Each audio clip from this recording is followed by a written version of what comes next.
Welcome back, everybody. It's Bruce from the Epic Experiment. We're back another week, another deck tech. This week we got Dralnu Lich Lord. So this is a real old one. So this is 3 a blue and a black for a 3/3 legendary creature zombie lord. If damage we dealt to Dralnu, sacrifice that many permanents instead. And then tap, target instant or sorcery card in your graveyard has flashback until end of turn. Its flashback cost becomes equal to its mana cost as you play it. Folks, I built this deck because I looked at this commander and I'm like, this commander looks like it has a terrible drawback, right? That first clause that says if it's dealt damage, you sacrifice permanents sounds awful. However, in commander, you don't have to put your creature into combat very readily. And Dralnu is a really good reason not to go into combat. But that second clause where you end up having the ability to flashback spells like Snapcaster, well, that's got my attention. So, this is a very much a deck revolving around Dralnu very much. And it is what it is doing is playing on the ability to snap back all sorts of instants of sorceries from your graveyard and then to redeploy them and again. So a great example of a card that benefits from this would be something like Arterial Flow. Okay, so Arterial Flow says each opponent discards 2 cards. If you control a vampire, each opponent loses 2 life and you gain 2 life. Well, I don't really care about the life loss. What I really want to do is turn this bad Mind Rot card into something that's good. And the best way I figured I could do that is if this card represented me actually forcing somebody to discard 4 cards because I could snap it back. And so that was the whole premise of the deck. Taking bad instants and sorceries that we overlook, Mind Rot effects and other such things, and using Dralnu to make them into something that is actually reasonable. Okay? This deck is a little bit slow, doesn't have an explosive finish, but if you can get this into the late game, you can grind pretty good, and your opponents are going to be frustrated with you. So I think it's got a lot of play. You've got to want to be in it for the long game. This is not something you play if you're, the end of the night and you're looking to get it done. This is something slower. This is grindier. This is like you're in for a go here, particularly if you can get it to the late stages. All right, so let's talk about how we're going to do that. Okay, first off, let's talk about our ramp package. Ramp package is pretty straightforward. So we have a Worn Power Stone. All right, 3 mana, taps to make 2. All right, we've got a Dimir Signet. So 2 to cast it, 1 and a tap, add a black and a blue. We have a Charcoal Diamond. All right, 2 for it comes into play tapped, makes a black. Okay, then we have a Star Compass. Comes into play tap to add mana of add to your mana pool 1 mana of any color a basic land you control could produce. And then last but not least, we have our Sol Ring. All right. So our RAM package is modest, all right? We're not really able to get too far crazy with the artifacts. We do have a Crypt Ghast in our list, which is going to help with our swamps, all right? So that's going to help too, but our RAM package is a little bit light, okay?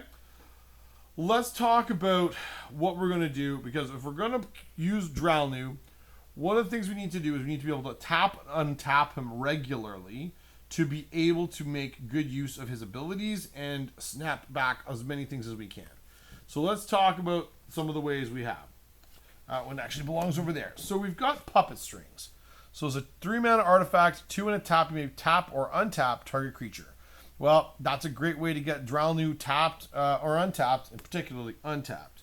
Vizier of Tumbling Sands is another one. So 2 and a blue for a 1/3 with untap another target permanent. And cycling for 1 and a blue, and when you cycle it, you can untap it. All right, usually I'm playing this as a creature, and I want to use it to help me tap or untap Dralnu. We have Norrit. Norrit is an interesting card. So 3 and a black for a 1/1 summon imp. Untap target blue creature. Wow, that's exactly what Dralnu was. And then it's force target non-wall creature to attack. So kind of like goading it. So you're looking often to play Norrit to untap your thing. Then we have a Thassa's Ire. This is a 1 mana enchantment, 3 and a blue. You may tap or untap target creature. Look, I don't love this card, but I'll be surprised. This has been really good. To untap Dralnu, But more importantly, I have used it defensively to make sure that I don't die to something. Because it isn't gate kept by tapping itself or something, because it's an enchantment, it is a pretty potent effect to make sure that you can, maybe fade an attack for a turn or two and just buy yourself a little bit of time. And then last but not least, we have Freed from the Reel. This one's recently got a lot of hype, but 2 and a blue for an enchantment aura. Blue, tap enchanted creature, or blue, untap enchanted creature. So you're enchanting Dralnu and then using it to untap Dralnu as many times as you can. Okay?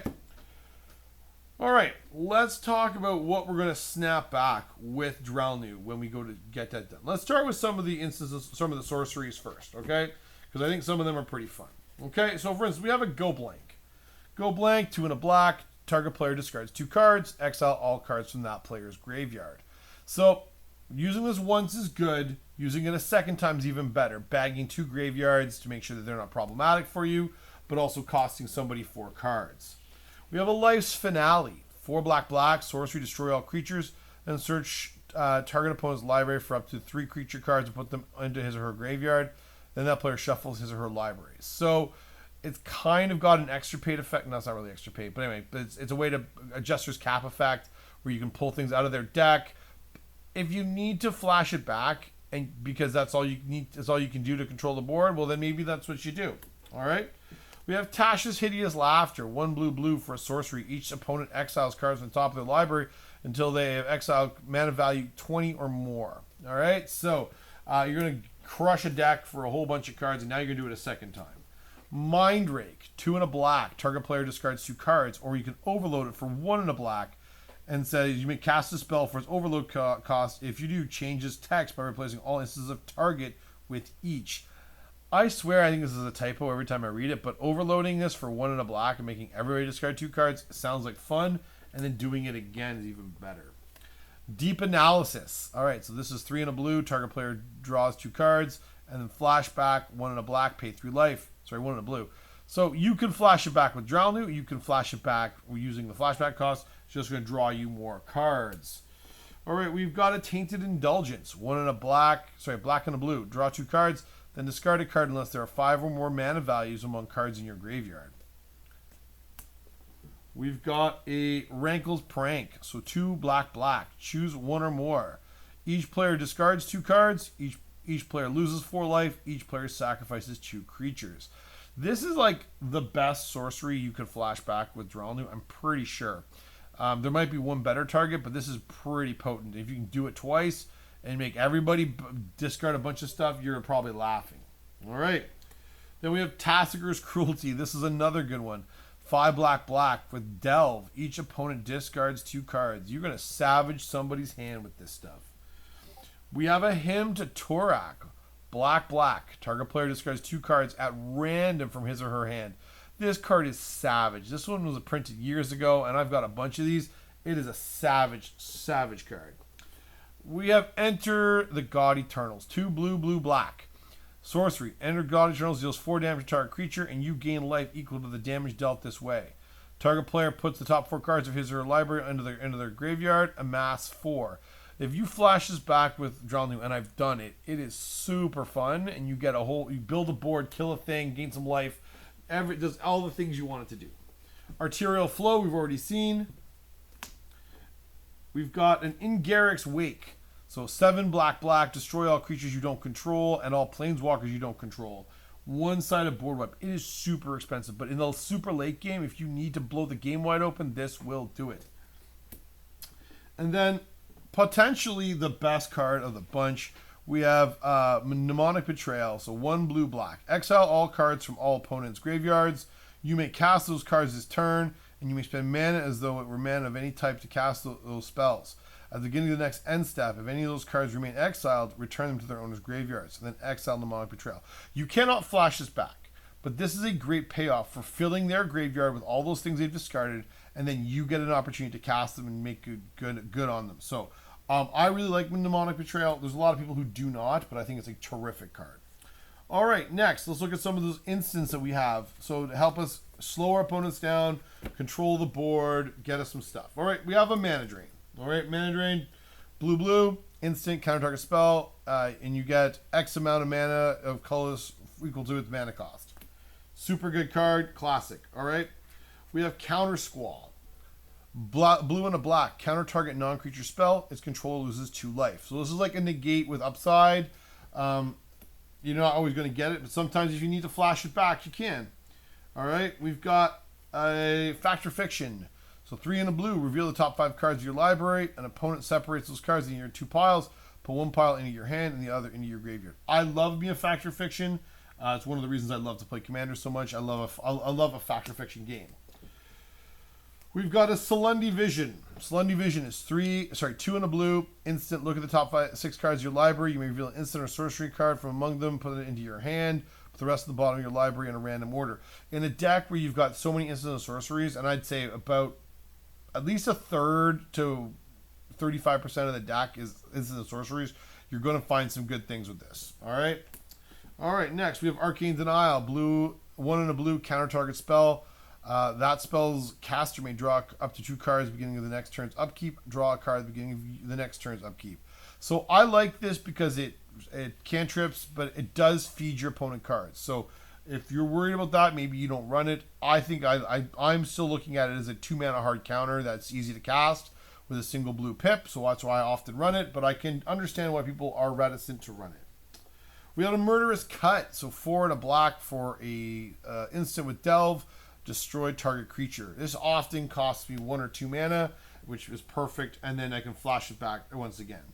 Archive Trap. So 3 blue, instant trap. If an opponent searched their library, you may pay 0 rather than pay this spell's mana cost. Target opponent mills 13 cards. That's a great tool in Mnemonic Betrayal, no less. Rewind. 2 blue, counter target spell, untap up to 4 lands. So this feels like it's free. It's not free, I know, but it feels like it. Insidious Will, another 2 blue, counter target spell, or you may choose new targets for target spell, or copy target instant or sorcery spell. You may choose new targets for the copy. I have used this to copy my own spell that I'm using to savage someone's hand. I have redirected people's removal spells. There's all sorts of things. Limdol's Vault, blue and a black for instant. Look at the top 5 cards of your library. As many times as you choose, you may pay 1 life to put those cards on the bottom of your library and look at the top 5 cards of your library. Shuffle all but the top 5 cards of your library. Put those 5 on top of your library in any order. Effects that prevent or redirect damage cannot be used to counter this loss of life. For 1 mana to reorder the top 5 cards of your deck and then just make sure you get the perfect draw is amazing. I love this card, and it's so good in this deck to help you make sure that you draw exactly what you need. All right, an offer you can't refuse. Yeah, counter target non-creature spell, and they make 2 treasures. I like it because it's a single blue. Fell the Profane, 2 black, destroy target creature or planeswalker, and this is an MDFC, so it's on the back, it's a land as needed. We've got a Bitter Triumph, 1 and a black, destroy target creature or planeswalker, and you can cast it by discarding a card or paying 3 life. All right. We've got Muddle the Mixture. So blue, counter target instant or sorcery spell, and a transmute cost of 1 blue. And I believe the way transmute works, you can use it you can pay the cost and go find another card with that same mana value. Super useful card. Allows you to tutor up something. String of Disappearances, single blue. I'm really big on this card because it says return target creature to its owner's hand. Then that creature's controller may pay blue. If that player does, they may copy the spell and may choose a new target for that copy. Okay, frequently. Okay, I play this because Chain of Vapor is expensive. All right, so this is the budget version of Chain of Vapor, and I like the fact that it's hard to get your opponents to be able to double up on this because blue is a pretty prohibitive cost. So this is really 1 mana to bounce target big scary creature that you don't want. I think that seems pretty good. It's like unsummon with perks. All right, then we've got Counterspell, blue, counter target thing, in my favorite art from Ice Age, no less, which I really do like. We've got Mystic Confluence, 3 blue, and you choose 3. You may choose same mode more than once. Counter target spell unless its controller pays 3. Return target creature card to its owner's hand, or draw a card. Yes, please. It's super useful. We've got a Pull from Tomorrow. So blue, and an X, draw X cards, and then discard a card. Perfect. Sounds good. And then we've got a Cyclonic Rift. Cyclonic Rift is 1 in a blue for an instant, return target non-land permanent, or it's got Overload for 6 in a blue, and now you can return all non-land permanents to their owner's hand. All right, so that is the one game changer I have here. I'm pretty sure it's the only one I've got, but it's a goodie, and when you flash it back, it's even better. Okay. Now, how am I getting all those things in my graveyard? So, sure, I'm going to cast some of them over the course of my game, but I'm going to need a bunch of other things to put things in my graveyard. So, what are we doing? What are we sort of payoffs are we getting? What can we do? All right, for starters, we have a Doom Whisperer. So, 3 black for a 6/6 Nightmare Demon. Flying, trample, and has pay 2 life, surveil 2. So this is really useful for you to go and make sure that you can, when you look at the top cards of your deck with the surveil, if it's not what you need, you dump them in your graveyard and you try again. All right. So I've used this, 2, 3, 4 times in a turn. I know it hurts, but if I really need a board wipe or I really need a counter spell, this is probably the best tool I can find to make sure I get what I need. So Doom Whisper, super good card. So this one got some criticism. This is Turgid. So Turgid plays in the same sort of space as the sort of what I'm occupying with Dralnu. And I put Turgid in my 99. Now, I have no way to tutor it up. I have no way to make sure I go and get it. But if you are familiar with this card is very savage. And if you end up resolving it and making them discard their stuff, you are going to make your table very, very, very salty. It is undoubtedly perhaps the strongest card in this deck. After Psych Rift, but very good card in a discard-heavy deck. Champion of Wits, 2 in a blue for 2/1. When Champion of Wits enters the battlefield, you may draw cards equal to its power. If you do, discard 2 cards. And Eternalize for 5 blue. When you Eternalize, it comes back as a 4/4. So I like this because it allows me to discard my sorceries and instants to my graveyard that I can then flash back with Dralnu. And I get 2 activations out of it. I get the first time where it's card neutral, and then the second time I get to draw 4, discard 2. And I'm a big fan of that. Horrid Shadow Spinner, 1 blue for 2/3 horror with lifelink. Whenever Horrid Shadow Spinner attacks, you may draw cards equal to its power. If you do, discard that many cards. So this is just, again, ways to put things in my graveyard so I can then flash them back. Turok Dread Cantor. 1 and a black for a 2/1 legendary creature, human cleric with kicker black. Protection from white. Whenever an opponent discards a card, put a +1/+1 counter on Turok Dread Cantor. When Turok enters the battlefield, if it was kicked, target opponent discards 2 cards at random. So it's got him to Turok stapled to it. This thing I think is actually really good. If you can get the discard game going with Dralnu, you're going to find that this thing is pretty good. Okay. Ojer Pakpatik, Deepest Epoch. So 2 blue, legendary creature god. It's a 4/3 with flying. Whenever you cast an instant spell from your hand, it gains rebound. Yes, please. I would love to have those things rebound.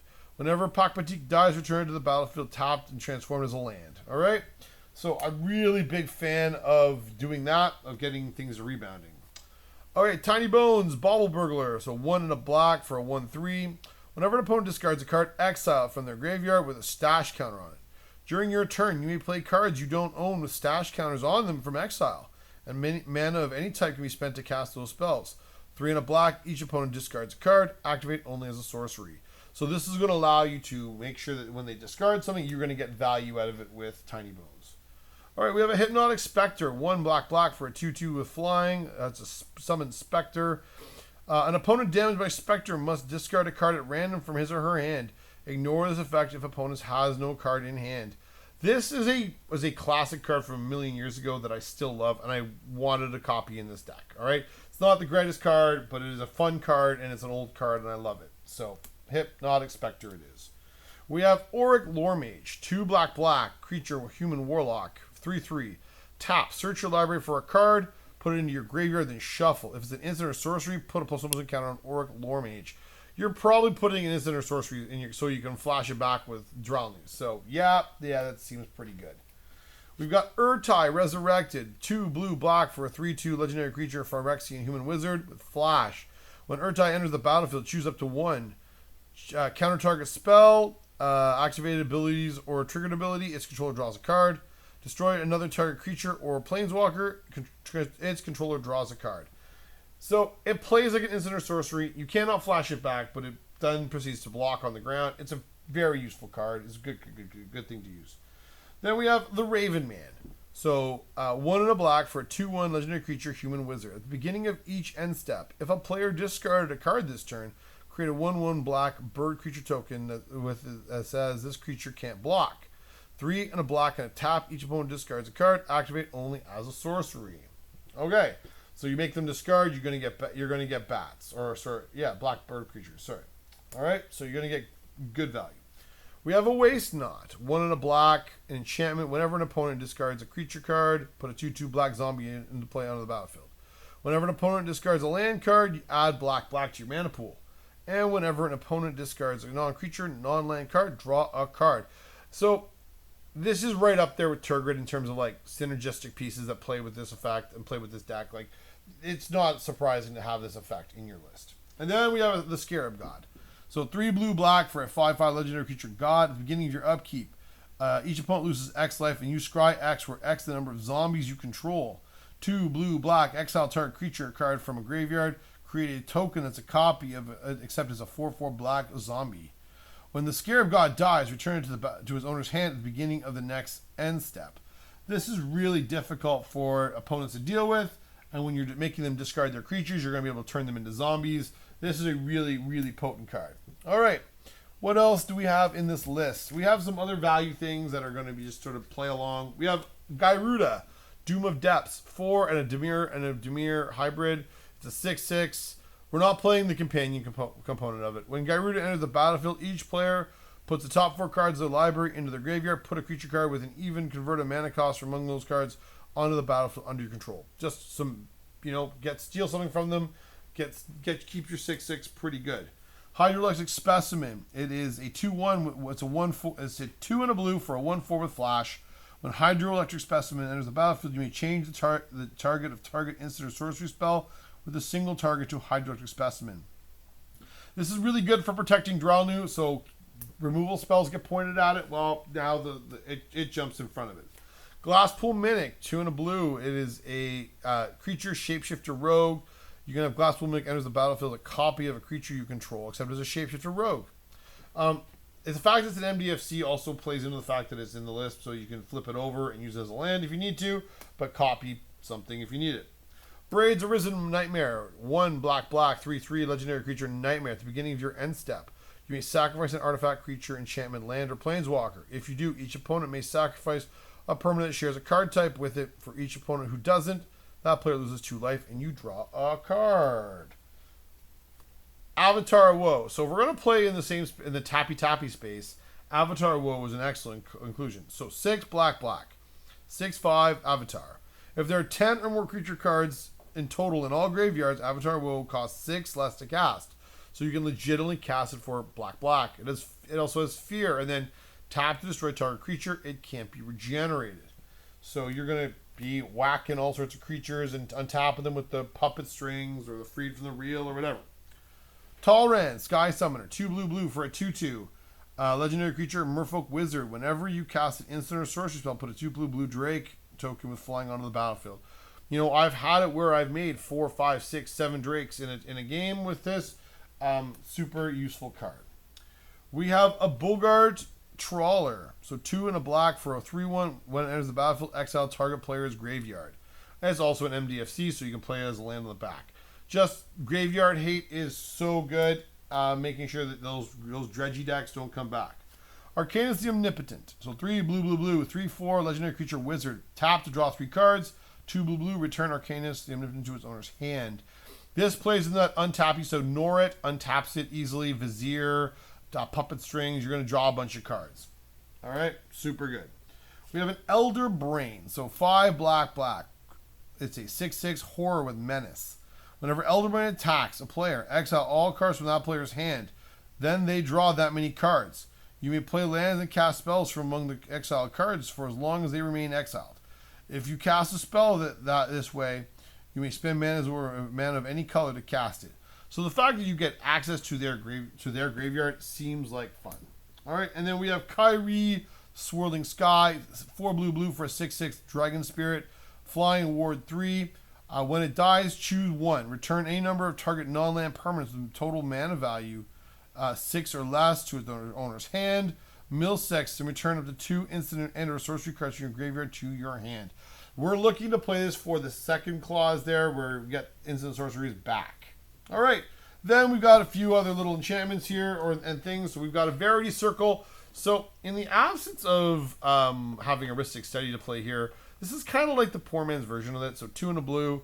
Whenever a creature an opponent controls becomes tapped, if it isn't being declared as an attacker, you may draw a card. And then 4 and a blue, tap target creature without flying. So I know this doesn't stop, people from attacking you. It's expensive to activate, but you'd be surprised in the course of a game how many times people tap creatures. I've tried it now in a bunch of Brawl decks. I've tried it now in a bunch of my Commander decks. And yes, there are games when it shuts you out and you don't get anything. But there's lots of games where this works out really, really well. And I think people are probably sleeping on it for a card that's like 70 or 80 cents. The Eldest Reborn. So 4 and a black for a Saga. Chapter 1. Each opponent sacrifices a creature or planeswalker. Yes, I guess. So, Chapter 2. Each opponent discards a card. Even better. Put target creature or planeswalker card from a graveyard onto the battlefield under your control. So, you're going to get something back. Seems good.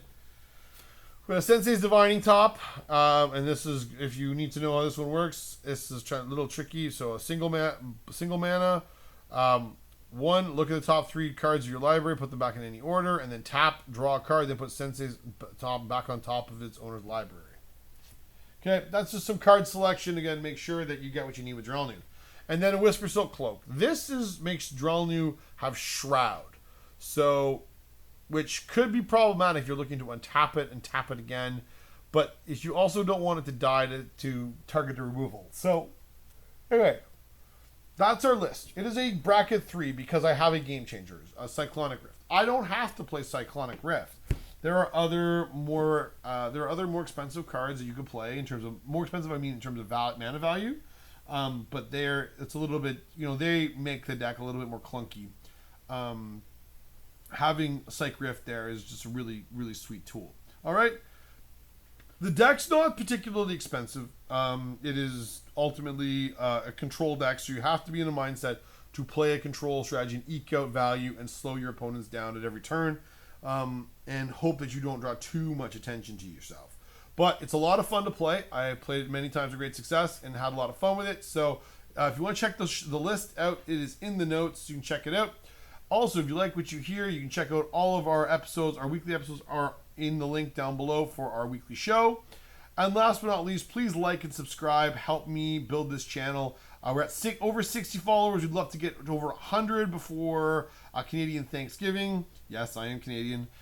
So help us out. Help us get to Thanksgiving and help us get to 100 in about 3 weeks' time, folks. All right, that's the Deck Tech. Thanks very much.